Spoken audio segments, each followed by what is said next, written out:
Figuren, der er tegnet her, det er den, der hedder figur 1.19 fra A-bogen, side 44.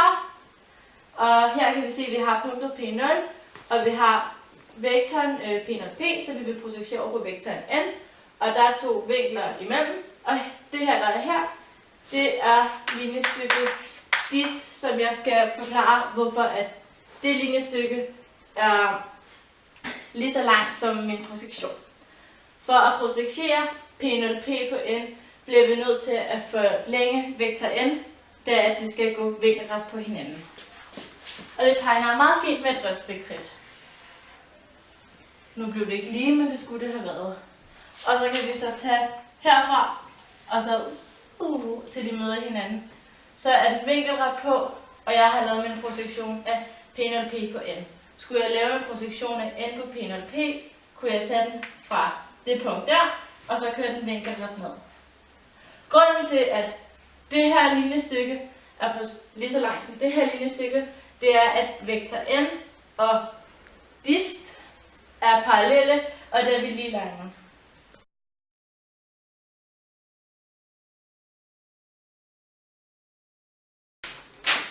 Vi har stadig den samme figur fra spørgsmål 1a, og formlen, der står hernede, den med dist, det er den, der er opgivet i bogen på side 44. Jeg har så selv fundet en anden formel, eller en grundformel, hvis man kan sige det sådan, for længden af en projektion, og det er, at vi har A projiceret på vektor B, og så har vi, at vi tager prikproduktet af A og B, altså A prik B, som er den numeriske værdi, og så går vi ned og tager længden af vektor B, som findes ved hjælp af Pythagoras. Og den minder meget om den, der står heroppe, ved at vi har P0P's projektion på N, og det er så P0P prik N, og så har vi længden af vektor N. Og vektor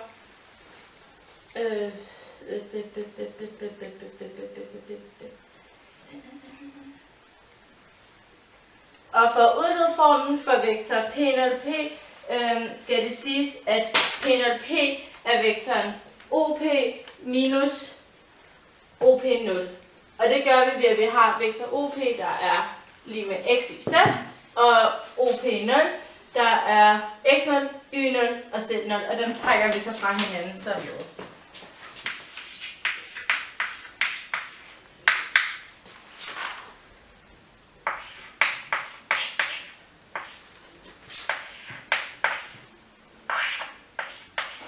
Hvad med noget lortekridt?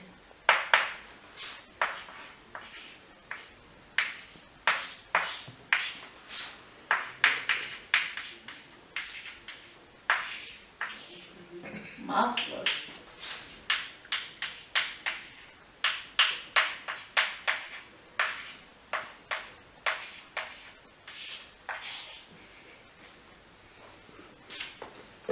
Og så får, der kan vi se, at vi trækker det fint fra hinanden. Og så kan man så sætte det ind sådan her. Altså, vi ganger det på hinanden, ikke?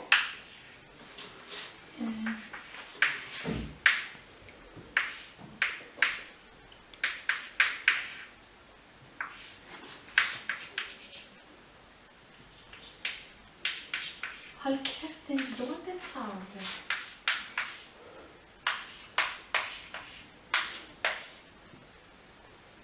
Og det får vi så til at være.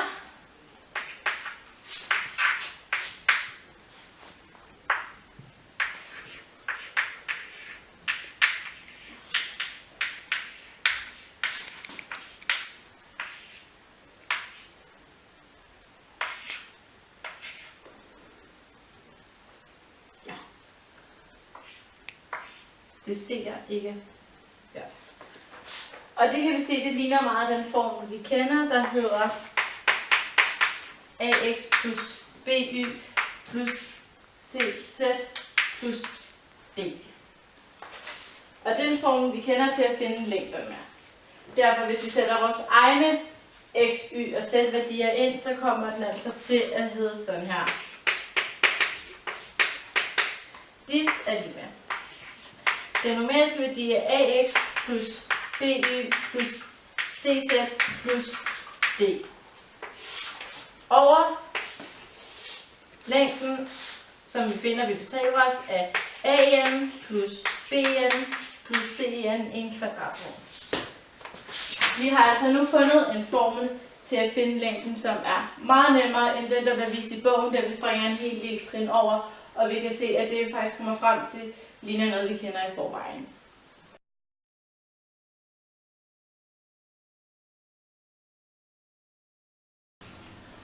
Vi får oplyst i vores opgave her, at vi har et punkt heroppe på trekanten kaldet P, og vi har en linje L. Vi skal altså finde den afstand, der er fra punktet P ned til vores linje L. Og ved hjælp af det har vi et punkt nede i vores origo, kaldet P0. Vi har en retningsvektor til linjen, kaldet R. Og vi har lavet en vektor imellem P0 op til P, der hedder P0P. Hernede er der skrevet nogle hjælpeformler, eller hvad man kan sige, med krydsproduktet og med sinus ud fra krydsproduktet. Det vender jeg tilbage til i gennemgangen. Vi har fået givet, at den overordnede formlen for længden af den her linje, som vi kalder dist, længden af den er givet ved længden af P0P ganget med sinus til vinklen. Og den vinkel, vi snakker om, er den, der findes hernede imellem linjen og vores vektor P0P. Vi får ud fra krydsproduktet at vide, at vores sinus til V kan skrives som den numeriske værdi af A krydset med B over længden af vektor A gange med vektor B.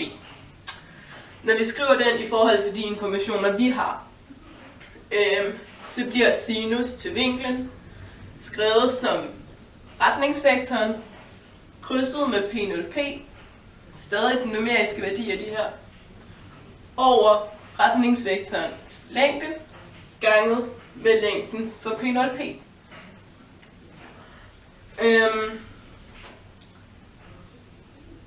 Vi kan så vælge at sætte sinus ind, altså det vi får sinus til at være, ind på sinus' plads i vores distformel. Så den kommer til at se således ud.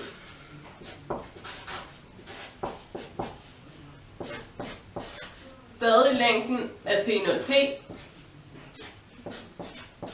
men i stedet for bare at gange med sinus til vinklen, ganger vi med det her stykke.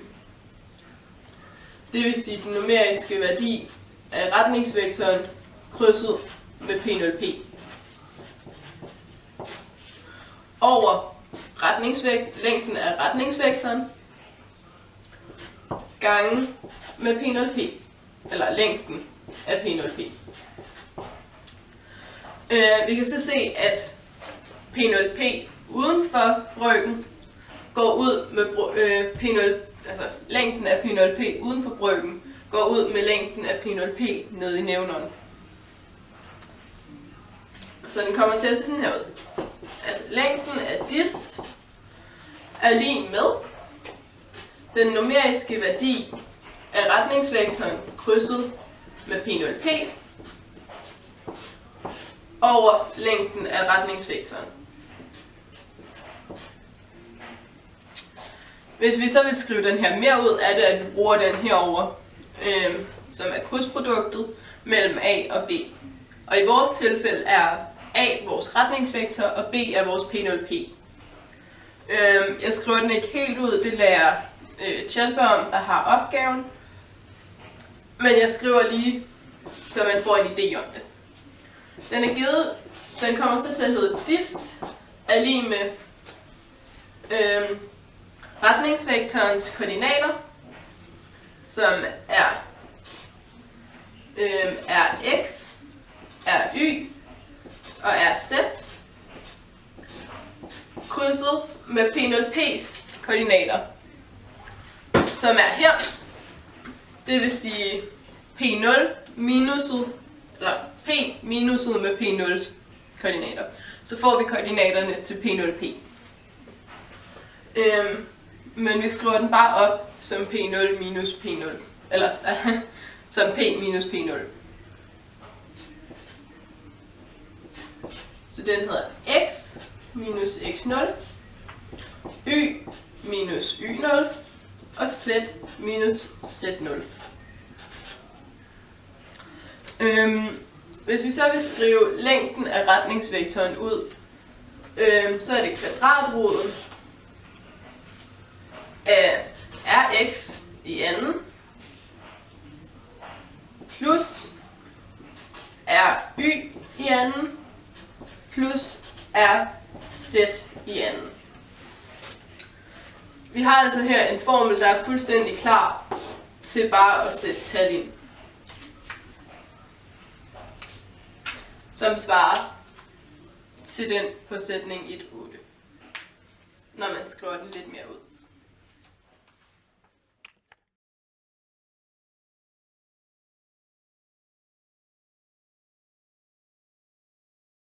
For at bruge Mettes eksempel, eller hendes formel som eksempel på hvordan det kan se ud, så skal vi finde distancen af det her stykke her. Vi har en vektor, en retningsvektor her. Vi har et punkt her og et punkt her. Og mellem det her punkt og det her punkt, det danner en vektor, der hedder P0P. Og dens vektor koordinater er x minus x0, y minus y0 og z minus z0. Så vi får alt i alt, at vektoren egentlig er det samme som, eller vektorens koordinater egentlig er det samme som punktets koordinater, fordi P0 er 0. Så vektoren kommer til at hedde 10, 7, minus 3. Yes. Så har vi en formel, der hedder dist er lige med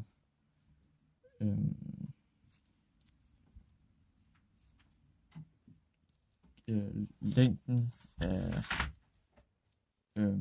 retningsvektoren, som er rx, ry og rz,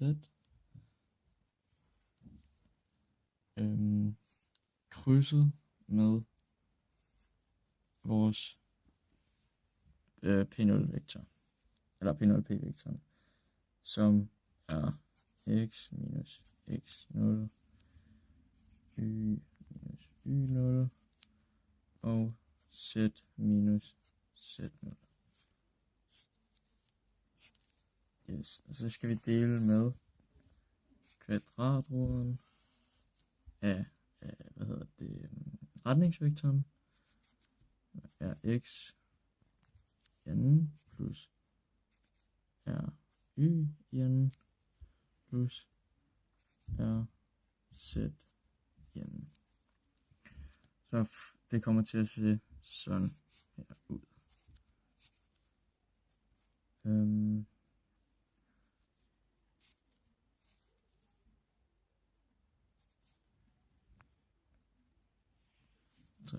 Minus 3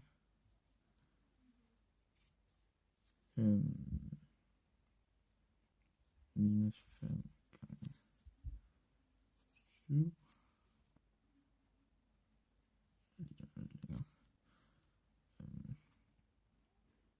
minus 10 gange 5 minus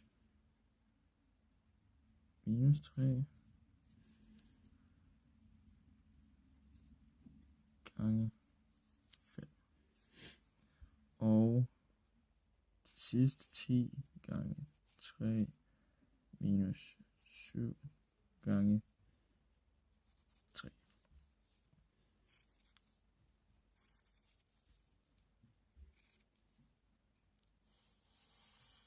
Så har vi retningsvektorens koordinater her.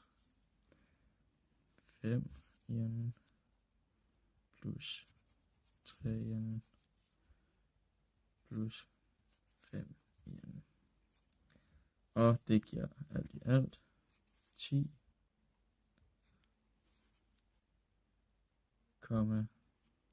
2, 3, 9.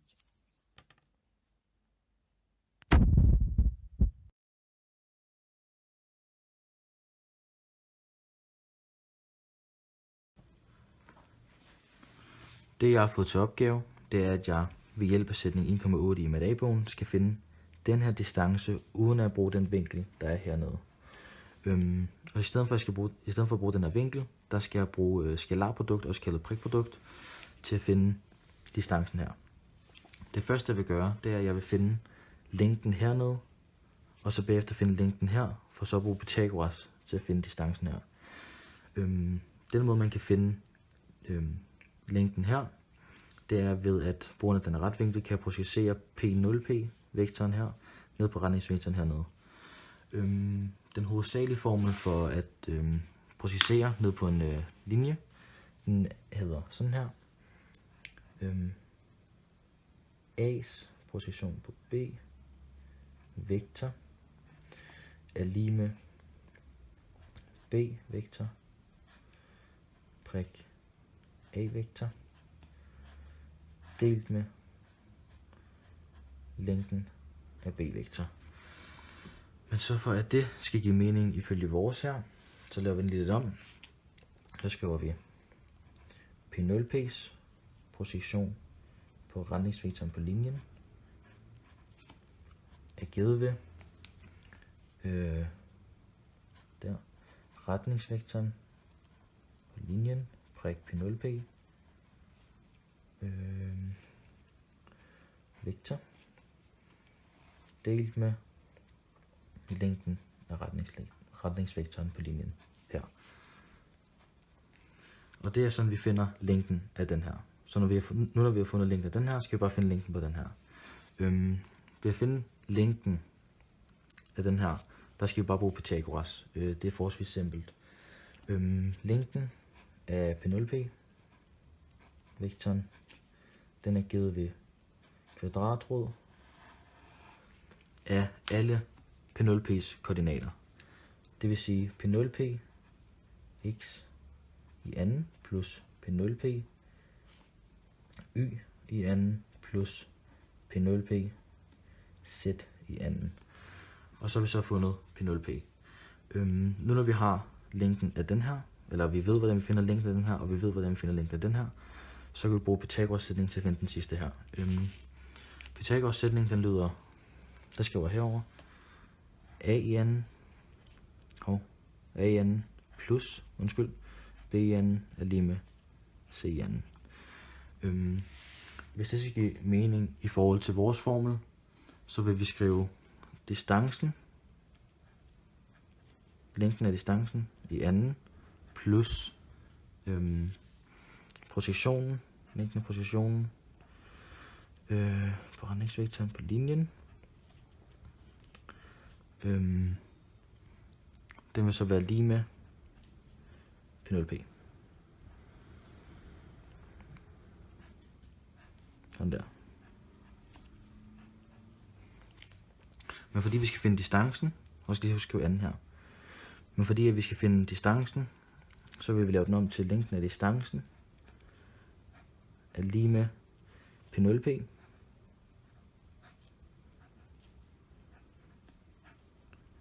i anden plus projektionen.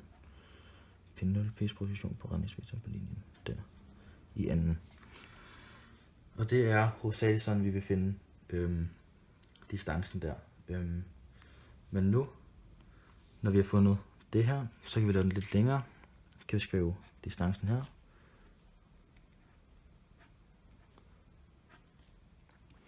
For at finde distancen, jeg kan lige skrive, at det vil så vel være kvadratroden af længden P0P i anden plus længden af P0P's position på beregningsvektoren på linjen i anden. Men så nu for at finde distancen, på grund af at vi ved, hvordan vi finder P0P, og vi ved, hvordan vi finder positionen på beregningsvektoren på linjen, så kan vi skrive længden af distancen er lige med kvadratrod. Og så på grund af at P0P her, den har vi herover. Står lige her. Så skal jeg bare skrive den sådan her. Parentes P0P x i anden plus P0P y i anden plus P0P z i anden.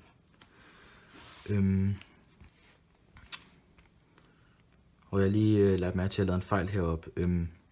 På grund af at vi laver om på formlen her i Pythagoras, så er det selvfølgelig minus her, og ikke plus, og det samme her. Og så er det selvfølgelig også minus her, ikke? P0P's position på beregningsvektoren, den er vi også. Den har vi heroppe. Så skal vi også bare skrive det her ind. Så skriver vi sådan her. Længden af beregningsvektoren på linjen gange P0P.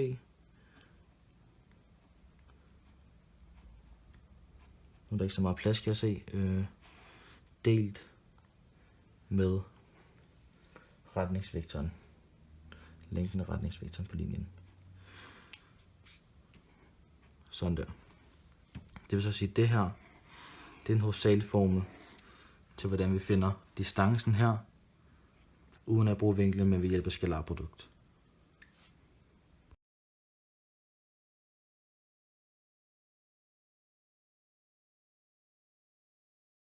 For at bruge eksempler på, eller for at vise et eksempel på, hvordan man kan bruge Mathias' formel, så bruger vi igen punktet 10,7 minus 3. P0P 10, 7 minus 3, fordi P0 er 0,00. 0,0,0. Og retningsvektoren 5, 3, 5. Og igen skal vi bestemme distancen. Yes, hvis vi følger med herover. Så Mathias' formel sådan herude. Altså at distancen er lige med kvadratroden af P0px i anden plus P0py i anden plus P0pz i anden. Og de her x, y og z, det er altså koordinaterne. Det er de her tre numre her. Så det her det er x, y og z. Og det sætter vi også i anden. Minus længden af retningsvektoren prikket med P0p-vektoren. Delt med kvadratroden af retningsvektoren i anden plus retningsvektorens x-koordinat i anden plus retningsvektorens y-koordinat i anden plus retningsvektorens z-koordinat i anden. Og det er en parentes, der er minus her, og vi sætter også den i anden. Yes, der har vi så sat nogle tal ind her, så det fulde, tallene, når vi sætter tallene ind, så kommer det til at se sådan ud. Så distancen er lige med kvadratroden af 10n plus 7n plus 3n minus 5 gange 10 plus 3 gange 7 plus 5 gange minus 3 delt med kvadratroden af 5n plus 3n plus 5n og i anden der. Og alt i alt får vi 10, 2, 3, 9. Præcis som det andet eksempel, vi brugte.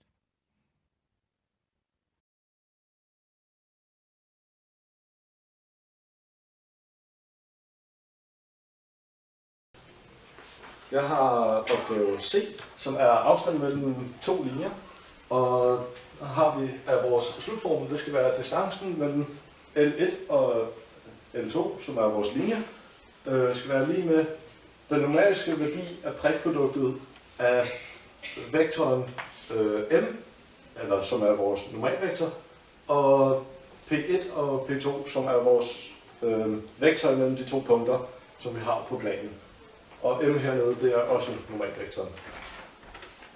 Og så har vi vores planer. Så finder vi ud af, hvordan vi finder frem til det. På den måde, at vi har en plan, der går her, som vi kalder for plan 1. Så har vi den anden, går her, som er plan 2. Og der har vi et punkt på dem begge to, som vi kender. Og det er hvor som helst på det. Det finder vi nemlig frem til fra vores parameterfremstilling. Siden at den er bygget op, så det hedder det her.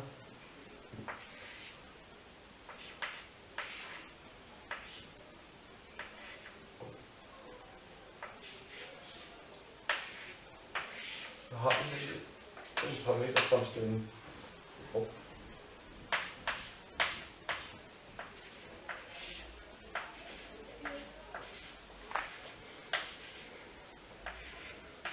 Så har vi nemlig en normalvektor, og så har vi punktet på begge af dem. Hvor de har begge to en parameterfremstilling. Og hvad det hedder, når vi snakker om skævvinklet linje på planer, så er det kun, så det vi kigger på, det er den tætteste, hvor de ligger tættest på hinanden, og det skal være vinkelret, for at få vores normalvektor, som vi skal bruge til at udregne formen. Vi skal også bruge vores,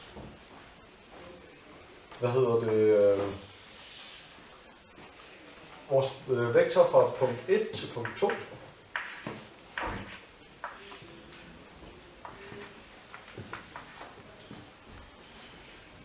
Og det skal vi skal også bruge, hvor at vi har,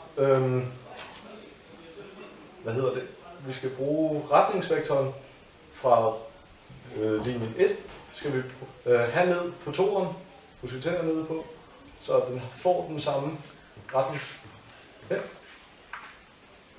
Det kalder vi for R2. Der er R1 i det her tilfælde. Og den skal vi simpelthen bruge for at kunne komme frem til den normale vektor, som vi har her. Og når vi så har de to, så kan vi komme frem til, at for at finde den distance, der er imellem dem, så skal vi nemlig bruge normalvektoren, som får punkt 1 og punkt 2 vektor projiceret hen på sig. Det gør vi ved, at P1 og P2 positionen fra normalvektoren projiceret hen. Projekterer vi den hen, så den er vinkelret på. Men det kan vi som sagt kun gøre, når vi allerede har gjort det med den anden plan. Fordi ellers så kommer vi ikke til at få den rigtige længde på normalvektoren. Og så når vi har kommet frem til den, så kan vi putte dem ind i selve distancen her. På den måde kommer vi frem til, at formen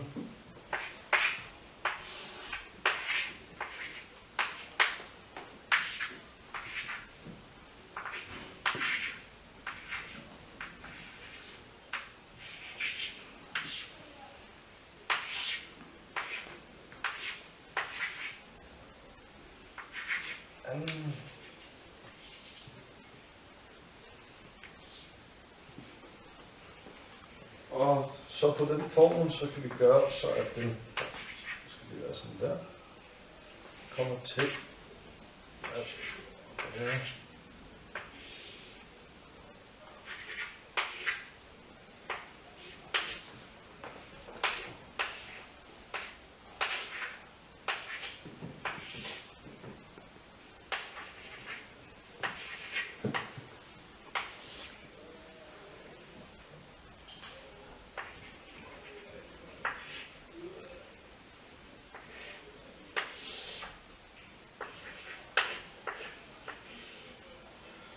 og der har vi så vores slutformel, som vi startede med.